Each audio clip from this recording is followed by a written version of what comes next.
On vous a dit que 27 tubes de rouge à lèvres étaient vendus chaque seconde dans le monde, que la plupart contiennent du dioxyde de titane, cancérigène à l'état de nanoparticules, et qu'une femme qui en utilise tous les jours ingère l'équivalent de 4 bâtonnets par an. Bonjour et bienvenue dans Plan B, l'économie autrement. Irritants, allergènes, perturbateurs endocriniens, polluants éternels, nos produits de beauté et d'hygiène sont bourrés de substances pour les conserver, les pigmenter, les rendre onctueux, parfumés. Certains écrans solaires contiennent par exemple des filtres très toxiques pour les océans. Comment faire des produits efficaces, mais bons pour nous et pour la planète? Près de Marseille, une entreprise familiale tente le coup. Retour aux origines, c'est le credo de cette marque de cosmétiques. Des produits naturels et fabriqués à la main, comme ces rouges à lèvres sans dioxyde de titane. Ce conservateur est utilisé par beaucoup d'industriels pour obtenir des couleurs éclatantes et bien couvrantes.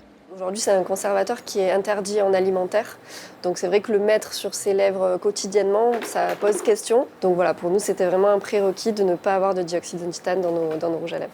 Les 4 premières couleurs rencontrent un succès immédiat, 15 000 unités vendues le premier mois. Dans la foulée, l'entreprise se lance sur des bâtonnets au ton clair, plus difficiles à obtenir.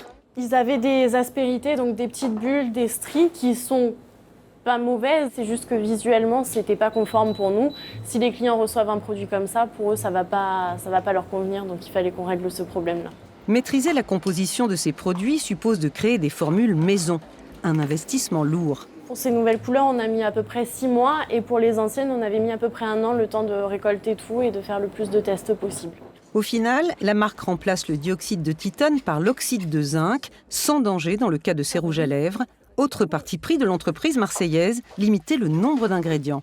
Donc ça, c'est une crème au beurre de karité qui contient seulement 4 ingrédients. Et dans la majorité de nos produits, on élimine tout ce qui est superflu, des conservateurs, des colorants. On enlève aussi les ingrédients controversés, ceux qui sont soupçonnés d'être perturbateurs endocriniens.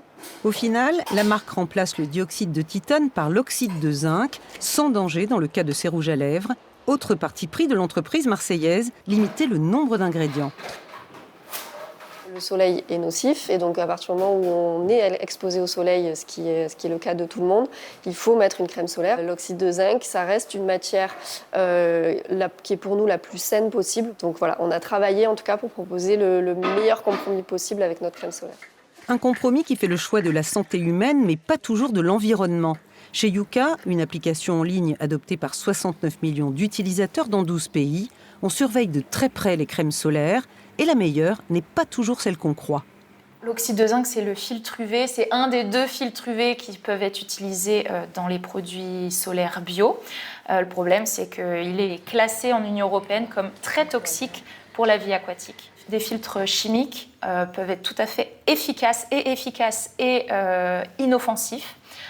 Donc oui, l'idée, c'est de pas du tout catégoriser le bio d'un côté et le chimique de l'autre. Yuka ne passe pas elle-même les produits au banc d'essai, mais compile les études scientifiques. L'utilisateur n'a plus qu'à scanner le code-barre des produits pour en savoir plus.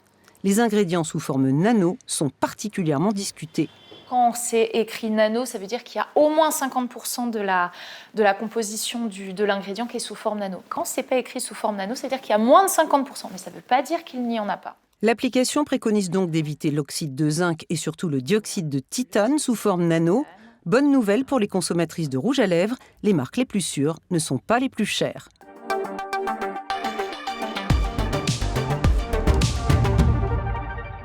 En cosmétique, la protection de l'environnement, c'est obligatoire ? Il est question dans la prochaine réglementation européenne de faire intervenir un indice d'écotoxicologie. On peut parler du blanchiment des coraux qui a été mis en évidence, alors avec des filtres, mais pas que, avec des filtres UV, mais pas que.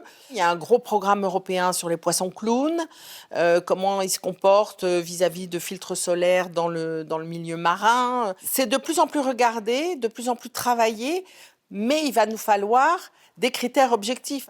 Shampoing, gel douche, dentifrice, en dehors du bio, ces produits sont obtenus par étoxydation. C'est un problème ? Oui, c'est un process polluant. C'est classique, c'est malheureusement l'ajout d'oxyde d'éthylène est un processus polluant. C'est des molécules d'oxyde d'éthylène, c'est pour ça qu'on parle d'étoxylé, qui permettent d'obtenir des produits lavants moussants. Ça nuit essentiellement à la biodiversité et à l'eau. Donc, je ne suis pas sûre qu'il y ait une vraie toxicité cutanée. Par contre, oui, on ne va pas se le cacher, il y a une certaine toxicité environnementale. La solution, c'est de faire soi-même ces produits cosmétiques? Alors là, non, c'est pas parce qu'on fait ces produits à la maison qu'on est à l'abri, loin de là, hormis si vous le faites le matin pour l'utiliser l'après-midi. Là, c'est différent. Mais au-delà de 24-48 heures, vous pouvez avoir un produit qui se transforme et une molécule qui, sous l'impact des bactéries, donne quelque chose qui est plus toxique que la molécule de départ. C'est très compliqué de bien conserver les produits. Donc là, l'industrie cosmétique travaille énormément sur la conservation et c'est un point important qui est souvent le point faible du produit qui est fait à la maison. Avant de se quitter, quelques conseils pratiques sur les cosmétiques.